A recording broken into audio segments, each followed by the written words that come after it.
안녕하세요 여러분, 세상 들어보기입니다. 예, 오늘은 23년 11월 20일이고 월요일입니다. 자, 정치논평 꼭지를 하나 골랐고요. 오늘 이제 다루려고 하는 내용은 예전에도 한번 다룬 적이 있지만 추가로 우크라이나 전에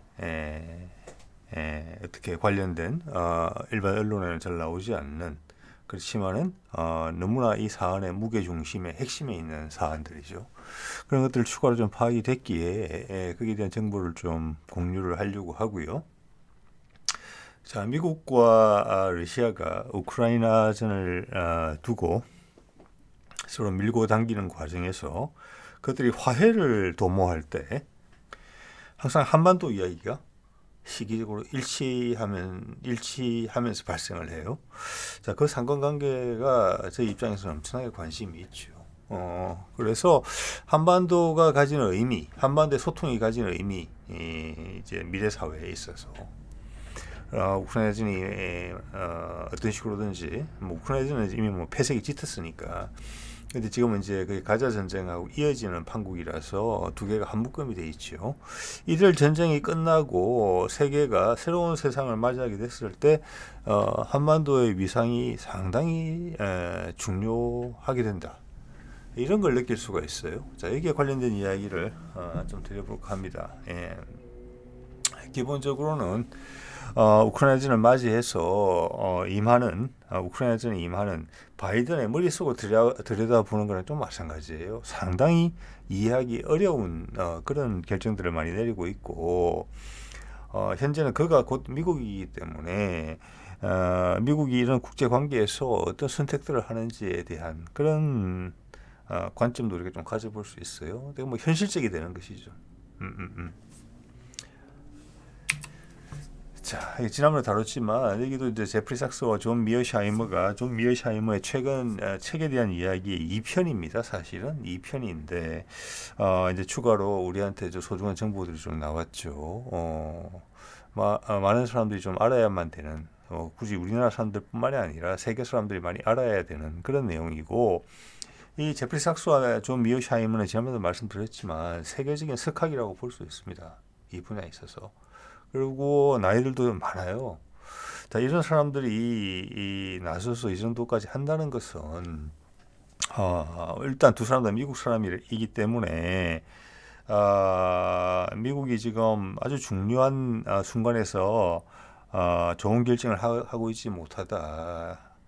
그리고 이제 SNS나 유튜브가 있는 세상에서 이걸 가급적 많은 세상 사람들이 공감을 해서 이 데미지를 최소화해야 된다. 위기 관리를 해야 된다. 이런 취지라고 봅니다. 특히 존 미어샤이머 같은 경우는 시카고대 교수인데 저도 이번 자료 조사를 하면서 알게 됐는데, 이 보면은 이게 8년 전의 동영상이에요. 시카고 대학의 동영상이에요. 시카고 대학에서 이제 올린 채널인데 8년 됐고 조회수가 자그마치 2,955만 회로 3천만 회에 육박합니다. 내용이 뭐냐? 우크라이나는 왜 서방의 패착인가? 자, 이미 8년 전에 우크라이나를 나토에 가입시키려는 미국의 시도는 아주 잘못된 것이고 이런 결과를 초래할 것이다라는 부분에 대해서 주장을 했던 사람이에요. 자, 그런 주장이 어떻게 보면은 아웃사이더적인 주장인데 주류는 아니죠. 그 당시 흐름에서는 3천만의 조회수를 기록한 그런 영상을 보유하고 있는 그런 이제 인물이에요. 자, 또 그가 이 분야에 가진 전문성에 대해서 우리가 나름 평가할 수 있는 그런 근거가 되는 부분이라고 봅니다. 예.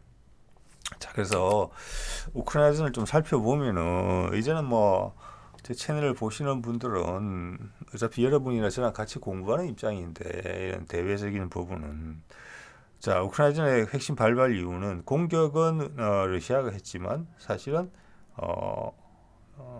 미국이 모든 이제 말미를 제공했고, 심지어는 이 두 사람은 정확하게 그렇게 이야기하지는 않지만 미국이 이번 우크라이나 전쟁 같은 경우 유도를 했다. 미국의 어떤 이해관계를 위해서 러시아를 혼내주면서 미국의 어떤 위상을 좀 올리려고 하는 제가 가끔 말씀드립니다만은 트럼프의 시절부터 미국이 이제 쇠약해졌고 미국은 과거의 영광을 찾고자 하는 뭐랄까 자리매김을 다시 고쳐 앉는 이런 분위기에서 러시아를 좀 활용하려고 했다. 뭐 이런 이제 것이 설명이 되는데 그 기본적으로는 나토의 동진이죠. 나토의 확장에 대한 러시아의 부담감. 요거에 대해서 먼저 확인을 해야 되고 여기에 대해서 좀 더 구체적인 사실이 이제 더 등장을 했다는 겁니다. 90년에 이제 러시아가 구소련이 붕괴되고 나서 나토가 동진을 결정합니다. 그때 클린턴 행정부 때요. 이런 거 보면은 미국 정부가 뭐 민주당 정부든 공화당 정부든 차이는 없습니다. 예.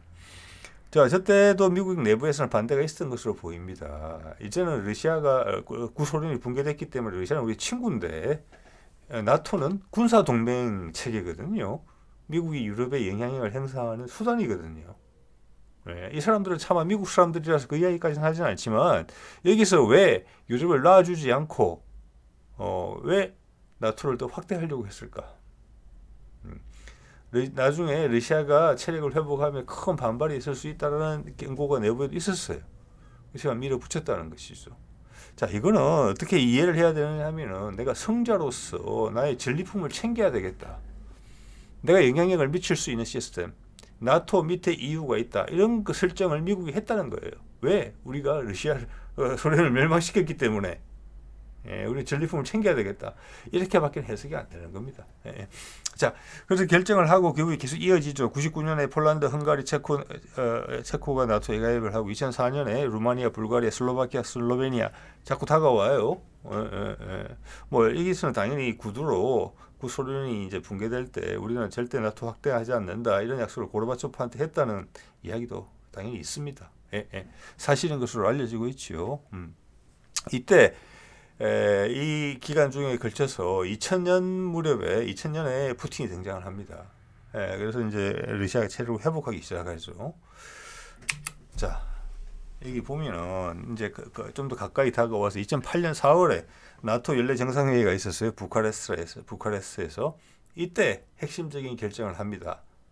이거 당연히 미국이 결정한 거죠. 우크라이나와 조지아를 나토에 가입시켜야 되겠다. 이렇게 이야기를 해요. 여기에 대해서 강하게 경고를 합니다. 미국 내부에서 경고를 하고 지금 미국의 CIA 국장인 빌 번저가 당시 러시아 대사였는데 이거 위험하다. 러시아의 반발이 격심하다. 이런 얘기를 했음에도 불구하고 추진을 했죠. 그래서 그해 8월에 우크라이나와 조지아는 어떻게 보면 러시아의 입장에서는 목줄이에요. 목줄. 왜? 흑해로 나가는 길목을 막고 있는 게 그 당시는 이제 크림반도도 우크라이나였기 때문에 목줄을 딱 쥐고 있는 곳이고 조지아는 어디냐? 육상을 통해서 터키, 아시아, 중동으로 이어지는 부분의 길목이에요. 조지아는 이 두 군데를 다 나토에 가입시키겠다. 나토는 군사동맹이고 미국의 무기를 배치하고 미국의 기지가 건설된다는 의미이거든요. 자, 이러자 2008년 8월에 러시아와 조지아 간의 전쟁이 발생하고 이거는 이 두 학자들도 연구자들도 이야기하는 것처럼 이것은 나토의 미국의 이런 결정이 이 전쟁을 촉발한 것이 크다. 큰 이유가 된다. 라는 것을 공감을 하고 있어요. 그래서 미국은 계속 진행을 해서 우리한테는 오렌지 혁명, 유로마이단을 거치면서 우크라이나 전체를 이제 미국 시스템에 들여오게 되죠. 그리고 이 두 연구자가 공히 인정하듯이 그 당시 오렌지 혁명, 유로마이단은 그 당시 정부를 우크라이나 정부를 전복시키는 쿠데타였거든요. 그것을 미국에 대해서 지원했다. 팩트입니다. 이거는 사실. 자, 그러자 러시아가 또 경고를 합니다. 러시아 조지아 전쟁에서 참지 않겠다는 걸 보여줬지만 전쟁도 불사하겠다는 걸 보여줬죠. 이제는 2014년 그렇게 되자 크림반도를 병합합니다. 그리고 돈바스, 즉 지금 전쟁이 벌어지고 있는 그 우크라이나 동부 지역에서 내전이 발생하기 시작해요. 이것을 유럽에서 틀을 막으려고 했죠. 유럽 자체의 힘으로 민스크 협정이죠, 그게. 그런데 그것도 미국의 힘으로 깨버린 거죠. 이렇게 해서 2021년까지 오게 된 겁니다. 예. 자, 여기서 푸틴은 계속 경고를 했어요. 이건 참지 않는다. 참지 않는다. 미국 내부에서도 이걸 경고한 목소리가 있었고, 존 미어샤이머도 그 중에 한 명이었잖아요. 2008년, 8년 전에 그 영상에서도 그런 이야기를 한 거거든요. 예. 자, 이제는 전쟁을 바로 목전에 두고 어떤 상황이 있었는지를 한번 살펴볼게요. 여기에 좀 새로운 사실들이 있어요. 2021년, 전쟁은 2022년 2월에 발생합니다. 2021년 10월, 12월 17일, 저때 이럴 때예요. 이제 미국 언론에서 뭐 미국 CIA 발로 러시아가 병력을 우크라이나 접경 지역에 결집하고 있다, 전쟁이 날 것 같다, 이런 분위기를 막 띄울 때예요. 그때 러시아가 12월 17일 날 21년 미러 안보 협약안을 제안을 합니다. 예. 자, 이거는 뭐냐면은 이제 나토의 동진을 어디까지 하지 말자라는 러시아의 제안이 들어 있었고, 거기는 러시아 영토 2,000km 이내로는 들어오지 마라, 이런 내용이 있다는 것으로 좀 알려지고 있어요. 자, 이건 아니니까 협상을 이제 하게 되면 그건 바뀔 수 있는 사안이겠죠. 이거 안 할 미국이 협상을 거부합니다. 뭐라고 그러느냐? 우리가 협상하지 않는다, 이 사안에 대해서. 이때 제프리 삭스가 백악관에 직접 전화를 했다고 해요. 그 이 안을 다 본 사람이에요. 이 과정에 관여되어 있었다고 볼 수 있어요. 백악관의 답변은 우리 협상하지 않는다 했어요. 협상하지 않는다. 자, 러시아는 충분히 보여줬기 때문에 이 협상안을 거부하면은 러시아가 행동에 들어갈 수 있었다는 것을 능히 짐작할 수 있는 상황이었거든요. 그래서 여기서 유도를 했다는 이야기도 나오는 거예요. 들어오면 우리가 손을 봐주겠다라는. 자, 그것은 바이든의 결정이죠. 자, 2월 24일 날 러시아가 우크라이나를 침공을 하고 문제가 발생을 하죠. 그해 3월에 전쟁이 발생하자마자 터키와 이스라엘이 중재를 해서 러시아와 우크라이나 간에, 여기는 푸틴도 많이 관여하고 젤렌스키도 많이 관여했다고 합니다. 간에 협상안이 거의 타결이 됐다고 그래요. 야, 이 전쟁 하지 말고 이렇게 하자. 그 내용은 이전에 합의했던 민스크 협정의 내용에 준하지 않을까, 저는 그렇게 생각이 들거든요. 여기에 미국과 영국이 개입해서 젤렌스키를 협상안에서 빠지게 만듭니다. 그래서 전쟁이 지속되게 된 거예요. 예. 자, 이런 내용들은 이제 새롭게 지금 추가되는 내용들이라고 봐야 되겠죠. 자, 근데 이것이 이제 우리한테 중요한 이유는 미국이 저 중요한 결정을 할 때, 즉 12월 달에 12월 17일 날 러시아와 미국 간의 안보 협약안을 제안했던 그때 미국이 이것을 거부했던 바로 그 시점에 한반도에서는 무슨 일이 있었느냐? 트럼프에 이어서 새로 등장한 바이든도 북한과의 종전선언을 거의 합의를 했었다는 거예요. 발표만 앞두고 있었죠. 날짜만 기다리고 있었단 말이에요. 그런데 우크라이나에서 러시아의 협상안을 걷어차면서 종전선언이 물 건너갑니다. 거기에 대해서 당시 한국 정부가 강하게 반발을 해요. 아주 예외적으로 이런 기자회견을 했죠. 예전에 썼던 슬라이드입니다. 그 당시 외교장관 정의용이 종전선언문안 한미 간 사실상 합의했다. 빨리 하자. 왜 발을 빼느냐. 이렇게 항의를 한 거거든요. 따져 물은 거예요. 미국은 별말 없었죠. 평화적 해결 방안을 원한다 하면서. 이걸 봤을 때 여러분은 우리는 이것을 느낄 수가 있습니다.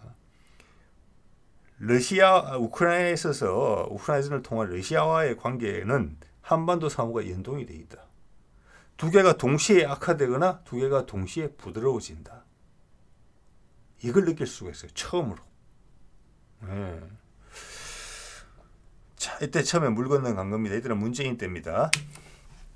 또 재밌는 것은 이 사진 속에 있는 사람은 마크 밀리고 미국 합동참모총장입니다. 상군 참모총장인데 당시에 우크라이나전 당시에 여러분도 기억하시다시피 우크라이나전 초반에서는 우크라이나군이 상당한 위력을 발휘해서 러시아군에게 심대한 타격을 입힙니다. 초창기에는 지금과는 다르게. 자, 그 해 여름까지 해서 피치를 올릴 수가 있었어요. 근데 마크 밀리는 확실히 군 전문가답게 상황을 냉정하게 파악을 했던 것 같습니다. 예. 뭐라고 이야기를 했느냐, 마크 밀리가. 우크라이나 군이 할 수 있는 최고의 성과가 이미 나왔다. 앞으로 이 전쟁이 더 길어지면은 우크라이나군은 불리해질 것이다. 라는 암시를 깔고 있어요. 그렇기 때문에 지금이 즉 22년 가을이 러시아와 협상을 하기에 적기다. 라고 제안을 했다는 거예요. 네, 이거는 저는 이번에 처음 알게 됐습니다. 미어샤이머의 이야기를 통해서. 그런데 그걸 다시 걷어찼다는 거예요. 바이든이 받아들이지 않았다는 겁니다. 자, 그러면 바이든은 전쟁 광이라서 뭐 아무런 생각이 없어 고민도 안 하고 이런 결정을 내려느냐, 그거 아닌 것 같아요. 우리한테 비춰지기에는 그렇게 비춰지는데 그의 고민의 내용은 미어샤이머보다 한국 사람이 더 잘 알아요. 뭐냐, 이때 무슨 일이 있었는지를 보면 돼요. 한국에서 9월달이거든요. 가을. 유럽에서 먼저 이 일이 있었죠. 자, 마크 밀리의 의견을 차버리는 그 결정은 행동으로 보여줬죠. 가스관 폭파, 노드스트림, 미국이 한 거잖아요. 예. 이게 9월 29일입니다. 이 우리 보도가 된 게 9월 29일이고 MBC 보도고 실제 폭파는 9월 26일이에요. 자, 미국의 탐사 기자로 유명한 허시가 이것을 폭로를 했는데 제보를 바탕으로 해서 이미 포탄은 2월 달에 이미 설치되어 있었다는 거죠. 그래서 버튼만 누르면 폭파될 수 있도록. 그래서 결국은 이 선택을 했다는 거예요. 마크 밀리는 지금이 협상의 적기다. 우크라이나군이 이거보다 더 잘할 수는 없다. 지금 협상을 하면 우리가 유리한 입장에서 협상을 할 수 있다. 라고 상당히 냉정하고 실무적인 제안을 했지만 바이든의 결정은 아니다. 이때부터 전세가 사실은 살짝 약해지기 시작했을 때예요. 네. 자, 바이든이 무슨 생각을 했는지는 모르겠습니다. 상황은 그렇습니다. 결과적으로 이 이후는 미군 군의 전문가들의 평가대로 전선의 상황이 엄청나게 악화됐고 지금은 최악의 상황이 돼서 패전을 눈앞에 두고 있죠. 바이든의 정치적 위기까지 거기에 덤으로 딸려오고 있죠. 예, 예. 자, 이거 뭐 허시입니다. 예. 자, 이거 저는 이걸 이걸 지켜봄에 있어서 이 사람의 말은 미국 공무원 바이든을 포함해서 그 누구보다도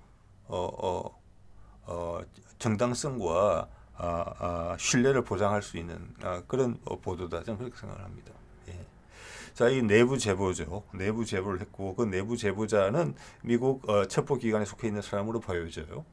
그러면 그 사람이 왜 제보를 했느냐? 바이든이 공개석상에서 거의 2월 달에 너희들이 침공하면 러시아 너희가 우크라이나를 침공하면 노드스트림 폭파하겠다. 이런 것을 공개적으로 언급을 했다는 거예요.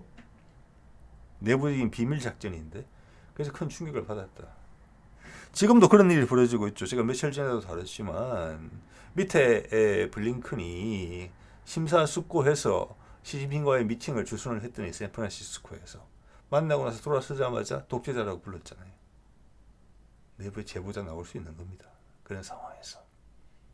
그리고 지금 미국 국무부 내부에서 외교부죠. 그러니까 내부에서 연대 서명안이 돌고 있다고 해요. 미국의 친이스라엘 정책에 저항하는. 자, 그런 분위기랑 같은 맥락이에요. 여기저기서 이제 무너지고 있는 거죠. 그때 미국 정부는 뭐라고 이야기했습니까? 백악관 대변인이죠. 유럽과 나토 동맹국의 주요 기반 시설에 대한 공격은 우리가 걱정하는 중요한 문제입니다. 라면서 눈을 피했어요. 자기들이 해놓고 말은 이렇게 했습니다. 예. 자, 그러면 이런 상황을 통해서 우크라이나전이 지속이 된 거예요. 이것은 분명한 바이든의 결정이에요. 그럼 바이든이 100%이 생각만 했느냐? 그거 아니에요.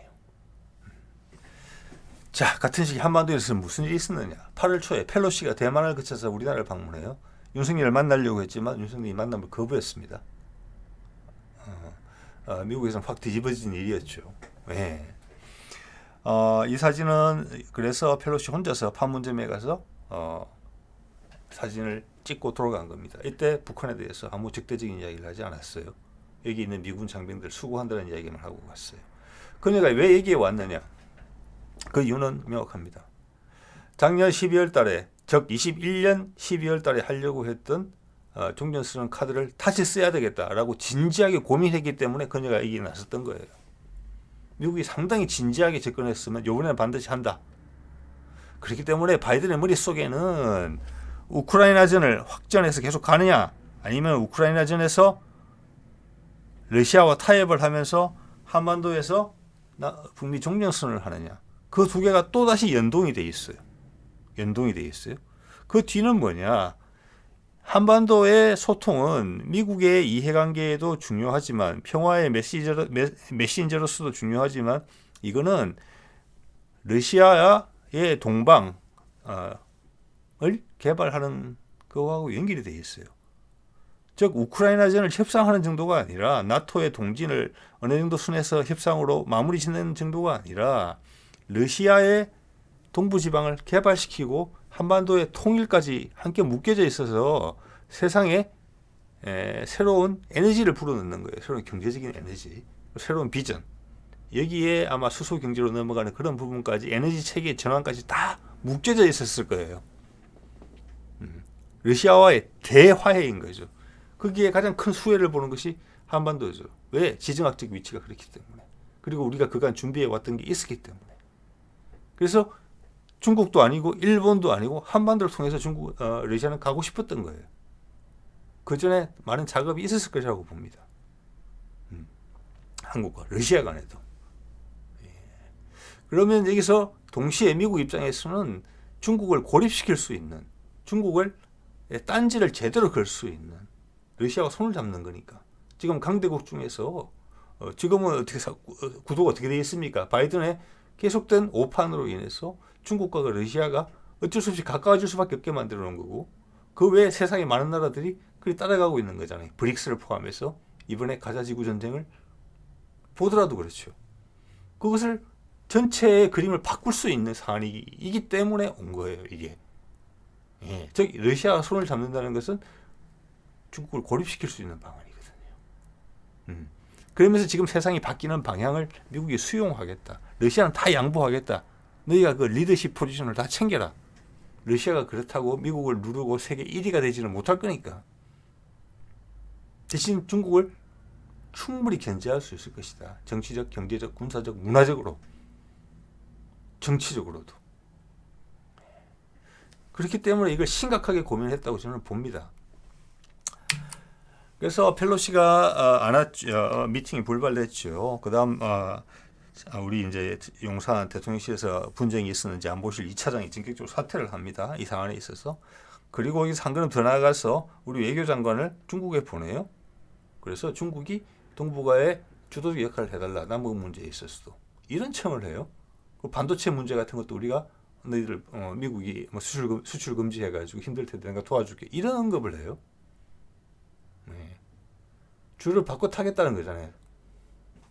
그러자 주한 대사, 미군 사령관이 방문을 해서 윤과 비공개 간담회를 합니다. 그런데 펠로시도 안 만나주놓고 주한 대사, 미군 사령관을 만나준다는 게 이상하죠. 이것은 그 뒤에 엄청난 압박이 있다는 의미예요. 너 잘못하면 날아갈 수도 있다. 이런 압박이 있었다는 거죠. 그 다음 유엔 사무총장이 따라오고 에드 마키 미 상원 의원들이 옵니다. 그러고 나서 이 과정에서 김승환 국가안보실장 지금 없죠. 그런 지금 봐도 지금 미국의 뜻에 반하는 미국이 중대한 결정, 즉 우크라이나전을 지속하느냐 마느냐와 같은 급의 중요한 문제를 한국에서 옵션으로 가지고 있기 위해서 진행을 하고 있는데 거기에 대해서 반발을 했단 말이에요. 그래서 미국한테 두드려 맞고 있는 상황이에요. 그래서 외국에서 많은 사람들이 와요. 미국에서 주요 인사들이. 김승환 국가안보실장은 이 상황에 대해서 이렇게 설명했습니다. 과거 정부보다 몇 배 더 빈번해진 미국 인사들의 방한은 우리 정부의 한미동맹 강화 노력에 대한 미국 조야의 관심과 지지를 반영하는 것이라는 이 희한한 헛소리를 했던 바가 있었지요. 자, 그래서 이 결과로 결국에는 본인의 마음에도 전혀 없는 광복절 경축사에서 담대한 구상을 제안하는 겁니다. 자, 비핵화 선언만 하더라도 북한 인프라 지원 증거 이렇게 확인 같은 거 할 필요도 없고, 즉 이거는 북한을 단기간에 경제 개발시킬 수 있는, 예. 그래서 빠른 시간 내에 중국을 배제한 새로운 유라시아 교통망이, 물류망이, 문화의 전달 통로가 생기는 것을 전제로 하고 한 거예요. 펠로시가 왔을 때 펠로시의 믿음은 100% 그랬을 거고, 이 관련해서 이후에 미 국무부 차관보들이 몽골을 거쳐서 여러 번 왔다 갔다 했어요. 우리 공무원들도 몽골 갔어요. 고위직들도. 그래서 북미 종전선언이 발생을 한다고 했으면 몽골이 했을 가능성이 크고, 몽골의 기대도 있었어요. 거의 참여했던 실무자들은 전부 다 이 가능성이 높다고 봤을 거예요, 당시에. 그래서 우리 통일부, 외교부에서도 담대한 구상 실현을 위해서 바로 실무 준비에 들어갔었어요. 그런데 여기서 바이든의 선택은 노드스트림을 폭파하고 우크라이나를 시속하는 걸로 내려졌죠. 그래서 이게 물 건너간 거죠. 타이밍이 정확하게 일치하는 겁니다, 이게. 예. 지금 8월 15일이죠. 노드스트림 폭파가 9월 26일이죠. 한 달간 고민한 거예요. 한 달간. 그러다가 그쪽을 다시 선택한 거예요. 자, 그리고 그게 그해 22년에 끝났느냐? 금년에 다시 또 올랐어요. 또 8월에. 자, 금년에 돌아와서는 전황이 작년 22년 가을 이후로 급격히 악화됐죠. 네. 그래서 금년에도 2월 달에 교황이 몽골을 간다는 이야기가 있었고, 다시 몽골이 활발해집니다. 미국과의 교류도 있어지고. 그래서 다시 이 카드를 바이든이 만지작거렸어요. 예. 그렇지만 지금은 작년보다 입장이 안 좋아요. 예. 작년 이맘때는 미국이 우크라이나전에서 우세를 점할 수도 있었기 때문에 협상이 유리했지만, 지금은 협상안이 훨씬 미국한테 불리했을 거예요. 그래서 준비는 했어요. 그렇지만 미국 부통령이 5월달인가 6월달인가 제 기억이 정확하지는 모르겠습니다만은 한반도 판문점을 방문해서 북한을 비판했죠. 비난했죠. 그럼 물 건너간 거예요. 미국이 그때 그런 결정을 내린 거예요. 작년보다 빨리 내린 거예요. 그래서 제가 추정컨대는 전황이 불리하게 돌아가기 때문에 러시아의 협상안이 미국한테 더 불리하게 아마 제시가 됐을 거예요. 그럼 작년 생각이 났겠죠. 바이든이. 자, 그래서 김이 빠진 교황의 몽골 방문은 정말 쓸쓸하게 진행이 됐었죠. 예. 자, 이걸 보면은 현재 미국의 처한 입장, 바이든의 머릿속이 바이든이 어떤 생각을 하고 있는지 많이 살펴볼 수가 있습니다. 특히 한반도 상황까지 고려하면은. 예. 자, 여기서 핵심은 뭐냐면은 미국과 러시아가 언젠가는 화해를 할 것이라고 저는 봅니다. 먼 길을 돌아가고 있죠, 미국이. 그걸 확인하는 거예요, 지금. 여러 가지 수모를 감수하면서, 예. 내년에 경제도 더 어려워질 것 같고, 재선이라는 문제도 있기 때문에, 모르겠습니다. 바이든은 다시 한번 이 기회를 볼 수 있을지 모른다고 생각해요. 본인이 살아남기 위해서 민주당 내부에서 바이든을 지금 내년에 재선에 나오지 말라는 이야기가 많이 나오고 있잖아요. 실제 그리고 여론조사에서도 트럼프에도 지고 있잖아요. 자, 그런 상황에서 푸틴은 다시 북한을 방문하기로 돼 있어요. 다시가 아니라 얼마 전에 이제 러시아 동부에서 한번 만나고 극진한 대접을 했죠. 그리고 조만간 북한도 방문하겠다. 그리고 북한에 제가 봤을 때는 인프라를 지원하겠다. 지금 러시아의 살림살이가 전쟁에도 불구하고 괜찮아요. 성장률이 3.3% 후반대예요. 물가가 많이 올랐지만 상당한 성과예요. 유럽의 예측은 마이너스 0.8% 성장을 예상했었거든요. 돈이 넉넉해요, 지금. 예. 그래서 예전 같았으면은 남북이 소통이 되면은 남한의 힘을 빌려서 북한의 인프라를 하겠다는 거잖아요. 왜? 우리는 한민족이니까 통일되려고 하니까 그런 거였지만, 지금은 러시아의 힘만으로도 어느 정도는 해줄 수 있다. 그런 이야기예요. 즉 이것은 뭐냐면은 바이든한테 던지는 또 하나의 카드예요. 아 그래 너 두 번이나 그래 놓고 물 먹였으니까 나 신경도 안 쓸 거야. 나 포기야. 이런 게 아니라는 거예요. 엄청나게 집요하다는 거예요. 푸틴이. 다시 한번 3, 4번이에요. 다시 한번 북한 카드를 잘 생각해봐라. 예? 북한 카드를 잘 생각해봐라. 이거다. 네 카드는 이거밖에 없다. 너 두 번이나 실패했지. 그리고 그 수모를 당했고 지금 느끼고 있잖아.